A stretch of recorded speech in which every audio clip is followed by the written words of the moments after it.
ஒட்டுமொத்த உலகத்துல 140 கோடிக்கு மேல மக்கள் தொகை கொண்ட மிகப்பெரிய நாடான இந்தியா தன்னுடைய பாதுகாப்புக்காக லட்சக்கணக்கான வீரர்களை கொண்ட முப்படையை வச்சிருக்காங்க. உலகத்தோடைய ராணுவ வல்லரசா இருக்கக்கூடிய நாடுகளான அமெரிக்கா, ரஷ்யாவுக்கு அடுத்தபடியா உலகத்துல 3வது சக்தி வாய்ந்த விமானப்படையை வச்சிருக்க நாடா இருக்காங்க இந்தியா. எந்த நேரமும் போர் பதட்டத்தோட இருக்கக்கூடிய சீனா, பாகிஸ்தானோட எல்லைகள் உட்பட நாட்டோடைய ஒட்டுமொத்த வான்பரப்பையும் பாதுகாக்கிறதுக்காக இந்திய விமானப்படை பலவிதமான போர் விமானங்களை பயன்படுத்திட்டு வராங்க. இந்திய விமானப்படையில பயன்பாட்டில் இருக்கிற போர் விமானங்களை பத்தி ஒவ்வொன்னா பார்ப்போம். இந்தியன் ஏர்போர்ஸ்ல இருக்கிற ரொம்ப பழமையான போர் விமானம் தான் MiG-21. 1959 சோவியத் ரஷ்யாவால் அறிமுகப்படுத்தப்பட்ட போர் விமானம் தான் MiG-21. செகண்ட் ஜெனரேஷனை சார்ந்த இது சூப்பர்சானிக் போர் விமானமா இருக்குது. சோவியத் ரஷ்யா கிட்ட இருந்து வாங்கப்பட்ட இந்த போர் விமானம் 1971 பங்களாதேஷ் வார்ல மிகப்பெரிய அளவுல ஈடுபடுத்தப்பட்ட இந்த போர் விமானம் போர்ல இந்தியாவுடைய வெற்றிக்கு மிகப்பெரிய உதவியா இருந்தது. 2019 இந்தியன் ஏர்போர்ஸோட குரூப் கேப்டன் அபிநந்தன் MiG-21 போர் விமானத்தை வச்சு பாகிஸ்தானோட F-16 ரக போர் விமானத்தை வீழ்த்தினாரு. 1000க்கும் மேற்பட்ட MiG-21 ஃபைட்டர் ஜெட்டை இந்தியன் ஏர்போர்ஸ் பயன்படுத்தினாலும் MiG-21 பழசாயிட்டே போனதுனால இப்ப 40 தான் சர்வீஸ்ல இருக்கு. இதுவும் 2025க்குள்ள டீகமிஷன் செய்யப்பட இருக்கு. அடுத்ததா பாத்தீங்கன்னா SEPECAT Jaguar fighter jet. France, UK உடைய கூட்டு தயாரிப்பான இது 1973 அறிமுகமாச்சு. 1980களில் இந்தியன் ஏர்போர்ஸ்ல இணைஞ்ச ஜாகுவார் 120 போர் விமானங்கள் இந்தியாவில் உருவாக 40 UKல இருந்து வந்தது.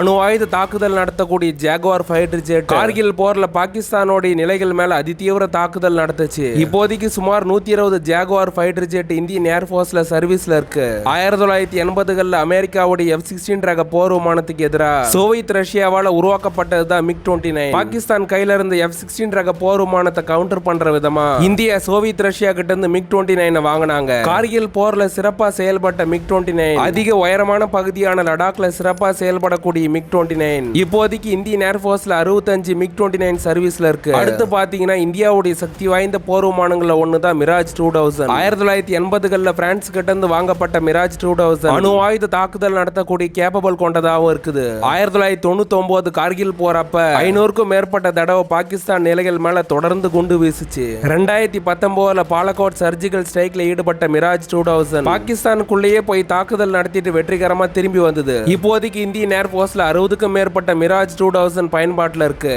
இந்திய விமானப்படையோடைய முதுகெலும்பா இருக்கக்கூடிய போர் விமானம் தான் Su-30 MKI. ரஷ்யா கிட்ட இருந்து லைசன்ஸ் வாங்கி இந்தியாவிலே உருவாக்கப்பட்ட Su-30 MKI 2002ல இந்தியன் ஏர்போர்ஸ்ல இணைஞ்சது. இப்போதைக்கு இந்தியா கிட்ட 260 Su-30 MKI போர் விமானங்கள் சர்வீஸ்ல இருக்கு. பாலக்கோட் சர்ஜிக்கல் ஸ்ட்ரைக் அப்புறம் இந்தியா மேல தாக்குதல் நடத்த வந்த பாகிஸ்தான் போர் விமானங்களை Su-30 MKI போர் விமானங்கள் தடுத்து பின்வாங்க வச்சது. அடுத்தபடியா இந்தியன் ஏர்போர்ஸ்ல இருக்கக்கூடிய சக்தி வாய்ந்த போர் விமானம் தான் ரஃபேல். 4.5 ஜெனரேஷன் ஏர்கிராஃப்ட் ஆன இது பிரான்ஸ் கிட்ட இருந்து வாங்கப்பட்டது. உலகத்தோடைய சக்தி வாய்ந்த போர் விமானங்கள்ல ஒன்னா இருக்கக்கூடிய ரஃபேல் நியூக்ளியர் அட்டாக் பண்ணக்கூடிய திறன் கொண்டதாகவும் இருக்குது. இப்போதைக்கு இந்தியா கிட்ட 36 ரஃபேல் போர் விமானங்கள் பயன்பாட்டில் இருக்குது. இந்தியாவிலே உருவாக்கப்பட்ட சக்தி வாய்ந்த லைட் காம்பேட் ஏர்கிராஃப்ட் தான் தேஜஸ். 4.5 ஜெனரேஷன் ஃபைட்டர் ஜெட் ஆன இது 2015 அறிமுகமான தேஜஸ் மார்க் 1ல இப்போதைக்கு 33 இணைக்கப்பட்டிருக்கு. அடுத்தபடியா பாத்தீங்கன்னா தேஜஸ் மார்க் 1A 170க்கும் மேற்பட்ட போர் விமானங்களை இந்தியன் ஏர்போர்ஸ்ல இணைக்க இருக்காங்க. அடுத்து இந்தியாவுடைய DRDO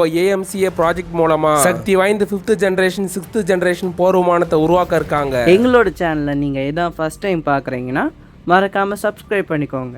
பக்கத்தில் இருக்க பெல் பட்டனை அழுத்திக்கோங்க. அப்போ தான் நாங்கள் போடுற ஒரு வீடியோவும் உங்களுக்கு நோட்டிஃபிகேஷனாக வந்து சேரும். வீடியோ சம்மந்தப்பட்ட கருத்துக்களையும் சந்தேகங்களையும் கமெண்ட்டில் போடுங்க. மேலும் எங்களுக்கு உதவ நினச்சா சூப்பர் தேங்க்ஸ் மூலமாக எங்களுக்கு ஹெல்ப் பண்ணுங்கள். Thanks to all. வணக்கம், வந்தனம், நமஸ்கார்.